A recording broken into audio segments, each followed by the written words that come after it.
Mangwana ni Malelepo Vukenjani Class. Welcome to Africa. Good morning, your portal into Africa's potent stories. Today we explore the tense road to Tanzania's 2025 elections, where international observers face mounting challenges amid tightening state control. We then shift to Doha, where the DRC and M23 rebels form a ceasefire monitoring body to stabilize eastern Congo. In Namibia, the central bank secures funds to redeem its 750 million Eurobond. South Africa concludes its G20 presidency amid warnings of global debt risks, and 9 African nations celebrate qualification for the 2026 FIFA World Cup. We also dive into Namibia's news videos of the week and our new segment Pan-African Videos of the Week. Watch us on DSTV 285, GOTV 251up2.com and NTV Afrika on YouTube. My name is Ashwin Berry. Top stories shortly.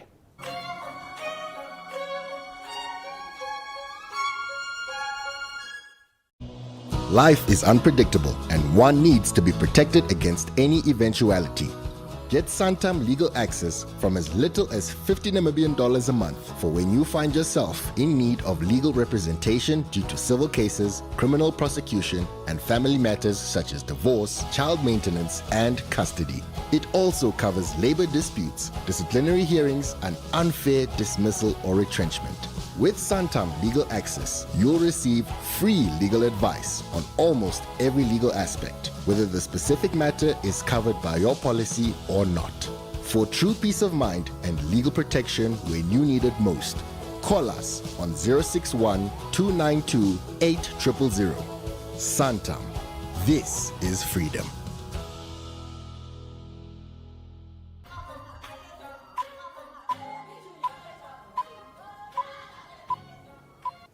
Let's get into the top stories on Africa. Good morning.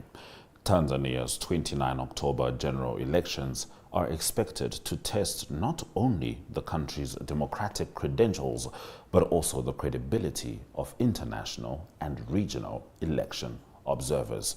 With opposition parties excluded from the ballot, Chama cha Mapinduzi appears set for a predictable landslide. Government crackdowns, abductions, and growing disillusionment have weakened voter engagement, and media restrictions have worsened, with platforms like a Jamil Forum suspended and X blocked. As public frustration builds online, authorities remain intolerant of dissent. Observers from the AU, SADC, and EAC, invited after initial exclusion, face questions about impartiality, with many past missions criticized for vague verdicts and reluctance to condemn flawed polls. Guided by AU election frameworks, they must balance diplomacy and democracy in a politically repressive climate. The AU's June assessment mission, led by Phumzile Mlambo Ngcuka, praised Tanzania's reforms, but skepticism remains. Domestic observers, including Tanzania Elections Watch, may be pivotal to documenting irregularities. Though unlikely to ensure fairness, they can enhance transparency and awareness as the AU and regional blocs prepare recommendations for long-term reform as well as for accountability. The Democratic Republic of Congo M23 rebels have signed an agreement in Doha to form a joint body overseeing a future permanent ceasefire, marking progress after years of conflict in eastern Congo. Announced by Congolese spokesperson Patrick Muyaya and confirmed by M23's Lawrence Kanyuka, the pact establishes a monitoring body that includes representatives from Congo, M23, and the International Conference on the Great Lakes region, with observers from Qatar, the AU, and the US, and logistical support from MONUSCO. The body will investigate violations and work to prevent renewed fighting. Qatar called the step crucial for confidence building and advancing broader peace talks.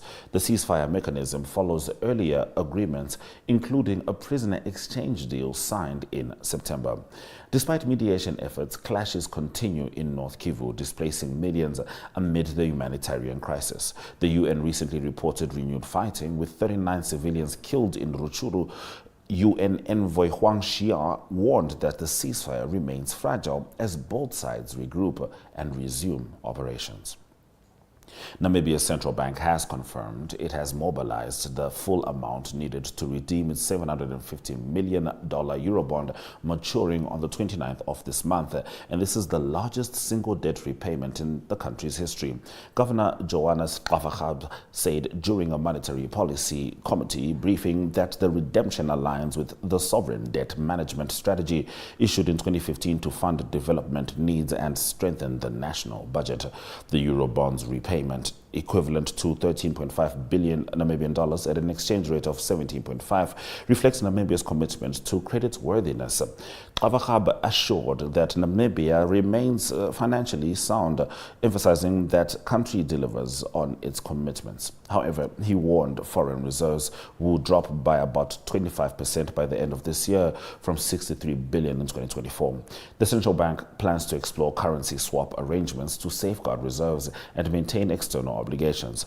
Despite the projected decline, reserves are expected to recover slightly in 2026 to around $53 billion Namibian dollars, underscoring the country's proactive fiscal management amid global economic pressures.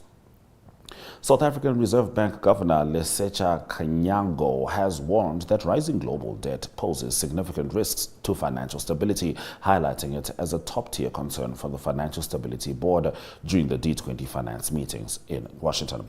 IMF projections show global public debt could exceed 100% of global output by 2029 and reach 123% of GDP by decade's end, nearing post-World War II levels. Kganyago stressed that debt is no longer just a developing world issue, with advanced economies now also under strain. The G20 meeting is expected to release a declaration addressing debt challenges as South Africa prepares to hand over its presidency to the United States. The governor also cited continuity and progress in elevating cross-border payments as key achievements under South Africa's leadership. Civil society groups, however, criticized limited progress on debt relief, urging systemic reforms. IMF fiscal chief Vito Gaspar cautioned that sustained borrowing and high interest rates could trigger a fiscal financial doom loop. Discussions continue on how the incoming U.S. presidency will advance Africa's debt agenda. 9 African countries have officially qualified for the 2026 FIFA World Cup, with one more team still in contention through the intercontinental playoffs. The confirmed nations, South Africa, Egypt, Ghana, Algeria, Senegal, Morocco, Tunisia, Cape Verde, and Ivory Coast, represent Africa's strongest ever presence at the World Cup. The expanded 48-team format grants Africa 9 automatic slots plus 1 playoff position, offering unprecedented global representation. Morocco, Africa's 2022 semi-final pioneers, who seek to replicate their historic run, while Senegal and Ivory Coast aim to continue their consistent performances. Egypt and Ghana return with renewed ambition and superstars, and Cape Verde celebrates its first major qualification milestone. North African teams Algeria, Tunisia, and Morocco further strengthen the region's dominance. The remaining slots will be decided among Gabon, DR Congo, Cameroon, and Nigeria through playoffs. Set across the United States, Canada, and Mexico, next year's World Cup will mark Africa's largest ever contingent, heightening hopes that the continent can achieve a breakthrough and make history on football's grandest stage. Those have been our top stories on Africa Good Morning. After the weather, we're going to have a look at the news videos of the week stemming from Namibia.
Let's get into the news videos of the week stemming from Namibia. The International University of Management IUM hosted the 10th National Research Conference of the Association of Private Higher Education Institutions in Namibia, AFAIN, marking a decade of collaboration in advancing higher education. Dr. Blessing Tafirenyika, Director of the Graduate School of Business at IUM, said the two-day conference themed Forging a Sustainable and Inclusive Tomorrow brings together researchers as well as speakers from both private and public institutions to explore ways Namibia can build a more sustainable and inclusive future. This video is courtesy of Elliot Iping. Thank you very much for this session. My name is Dr. Blessing Tafirenyika. I'm the Director for the Graduate School of Business here at IUM, which is hosting the AFAIN conference today. The AFAIN conference is an association of private higher education institutions in Namibia.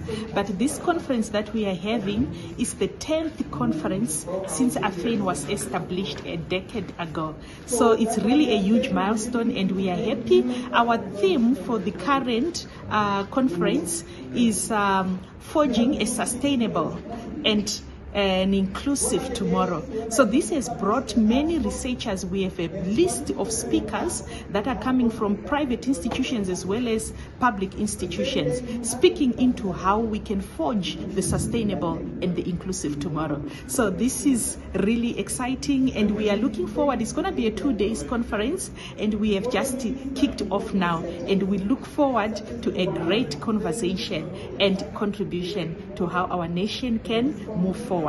Thank you very much. To this by saying the reason why most of our African countries are not progressing well with their national development agendas is because of us researchers. Moving on, we swing to the coast as Erongo Governor Natalia Hoahoses has said the proposed truck port and staging facility by NKNO Fuels to be built outside Walvis Bay is a much-needed facility. She made these remarks at an engagement session hosted by NKNO Fuels in Walvis Bay, and this video is courtesy of Leandra Moores. Our roads are congested, our traffic, colleagues, very much congested. So we shall have to appreciate initiatives such as these ones to regulate the movement of our trucks, to allow this very important human capital, the truck drivers, that decent, we accord them that decent, healthy life. They are tired. I have, at several occasions, I had to stop them over because they are tired and ask them to take off the trucks from the road. But take off the trucks from the road to do where, to rest where, because we don't have those facilities in our region. Therefore, for me, it's a very, very welcomed initiative that we are bringing to our region. It's the right time just to put up this infrastructure. These ventures, amongst others, reflect a broader narrative that Erongo is not a content to remain a passive supplier of raw materials or a backwater port region. We are striving to be the orchestrators of value chains, integrators of smart infrastructure, and stewards of inclusive development. All right, it's time for us to continue. The 5th edition of the Oshomise Live Arts Festival was officially launched at the National Theatre of Namibia this week. The festival is set for 31 October to 1 November under the theme, A Garden of Expression. It will take place at Zoo Park. Now, the festival is jointly produced by the Goethe Institute of Namibia and the National Theatre of Namibia, with support from the National Arts Council of Namibia. Comes with a new chapter of the Oshomise Live Arts Festival. On behalf of the National Arts Council of Namibia, thank you for having us here today, and congratulations to the team behind Olaf on this year's launch. We've had the privilege of walking alongside Olaf for 3 years now, and every edition continues to remind us why this festival matters. It brings us art out of closed spaces and places it right in the heart of a city where people live, work, and connect. There's something special about seeing streets, parks, and corners of Windhoek transformed by creativity and community. What makes Olaf so unique is how it invites everyone in, whether you're an artist, a performer, or someone just passing by who suddenly finds themselves part of something beautiful. It's not just about performance, it's about belonging, expression, and enjoy. For us at the National Arts Council of Namibia, supporting initiatives like Olaf feels natural. This festival reflects exactly what we strive for, giving artists a platform, encouraging collaboration, opening gates, and building bridges between creative artists' daily lives. As the National Arts Council of Namibia, our mandate is to promote, develop, and support the arts, to create an environment where creativity can thrive and artists can sustain their practice. And the founders of the Kavango talent show Shaping Zacchaeus and Mateus Jonas spoke to Network Media Hub about the upcoming event, the first of its kind to be hosted in Rundu on the 6th of December. Zacchaeus said the initiative was inspired by the need to create a platform that identifies and promotes local talent, noting that the region has not yet made it a norm to nurture creativity. The duo said the show aims to celebrate youth potential and provide exposure for aspiring artists across the Kavango regions. We don't give them the platform, or we don't give them time for them to show their talent, for them to showcase the talent. So that's why I decided that no, let me come up with something which is going to bring the youth together, and also so that they can be able to go out there, so we can know about their talents and all that. So in brief, that is the reason why I decided to bring them up. Okay, Kavango Got Talent is actually it's actually the first. So I actually decided to actually come with it. There's a few also challenges that I came across with when I was planning, because I started planning a little bit late. I actually started planning about it in July, so it was a little bit late that the sponsors are not coming through, because it's a little bit it was a little bit late. So far we do not have any sponsors. So if there is any sponsors out there, you are welcome to come and sponsor us. So it was really very, very difficult, as the sponsors are all just promising that if we have the next one, which is coming also next year, we're also planning to have another one. So that's when they can be able to also come through.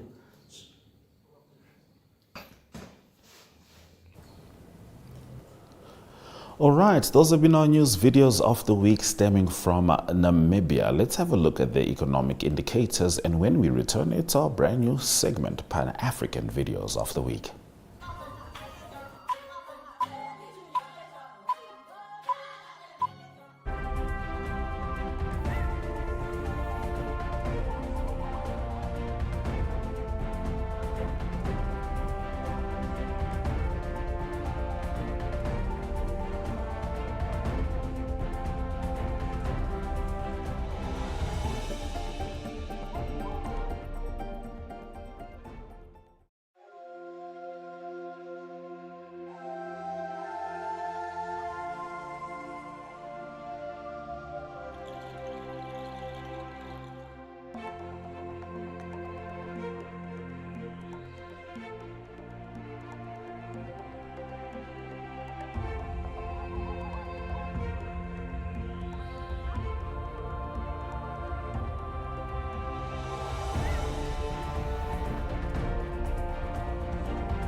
It's time to get into my Pan-African Videos of the Week, videos which inspire us to drive and do more for the continent. The first one was this one. This week was the official conclusion of the National Nuclear Science and Technology School Outreach Campaign, funded by the Chevening Alumni Program Fund, an initiative to teach students around Namibia about nuclear science, initiated by Namibia's very own Chevening alumni Nelao Njala, a nuclear environmental physicist, with support from the British High Commission. She speaks in this video. The Ministry of Health and Social Services, the Ministry of Education, Innovation, Youth, Sport, Arts and Culture, the Atomic Energy Board of Namibia, the University of Namibia and Rossi Uranium all supported this initiative. Also speaking at the event was Dr. Herman, chairperson of the Atomic Energy Board, with students in attendance. I'm a Chevening alumni. In 2022, I got a scholarship to go and study at the University of Glasgow in Scotland. So you can say I am nuclear and environmental physicist. To bring professionals in the industry across the country to all the 14 regions, to inspire and motivate the young minds, and hopefully foster a new generation of skilled professionals. So if you want to study further and lead the world, it starts with the atom. So now, having taken that, let me tell you that today in the world, because you are still seeing yourself as learners from the region and learners from some constituencies around Namibia, from what school that you are trying to tell me. But let me tell you that you are global leaders. That's where you are standing. You are global leaders. We need physicists, researchers, innovators, designers. We need mechanical engineers. We need engineers of reactors. We need operators of nuclear reactors. This is not a small undertaking. This is huge. And I think the fact that you have already made the first step to take up this position is because you are telling yourself that you have a responsibility. All right. And in the last of our stories, President Duma Boko of Botswana chastised Botswana leadership that he believes are impeding progress, mostly due to their rigidity and proclivity to honor titles of accountability and growth. This well-articulated speech is certainly one of my Pan-African videos of the week. And I must be honest, sometimes you people frustrate me. I must tell you the truth. Sometimes I get frustrated by you public officers, with your rigidities, your routinized sluggishness, your reticence, your inability to respond instantly, decisively, boldly, objectively to pressing and trenchant problems. Because you recoil and you fall back on what has happened before, regardless of the fact that it has not worked. So sometimes I get frustrated by yourselves. You are too formal. That's why you refer to yourselves as excellencies and all these other titles. I'm just a boy.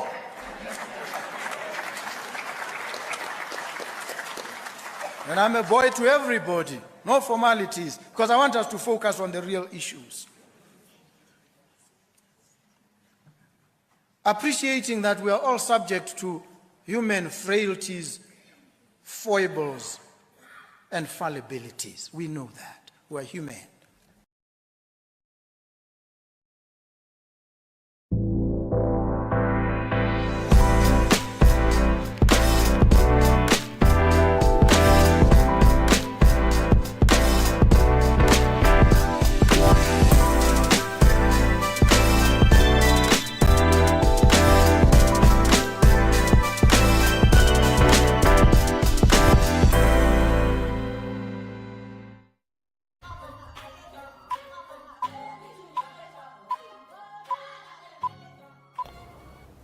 Thank you for staying with Africa Good Morning throughout the show. These are some of the highlights from the broadcast. Tanzania's 2025 elections, observers face uphill battle amid democratic strain. Congo and M23 rebels establish ceasefire monitoring body in Doha. Namibia secures funds to redeem 750 million Eurobond. Global debt dominates G20 talks as South Africa wraps up presidency. 9 African nations secure spots for 2026 FIFA World Cup. And of course, we brought you the Namibia news videos of the week and our brand new segment, Pan-African Videos of the Week. My name is Ashwin Berry. It's been a fantastic week with you, and we certainly look forward to Monday as Max Chula returns with news from Zambia. And of course, we'll still be giving you the stories from broader Africa. DSTV 285, GOTV 25, 1up2.com is where you can find us. On 1up2.com, if you click the echo icon, you can watch this and other NTV programs, because over there, prime time is anytime. Swera Jakanaka.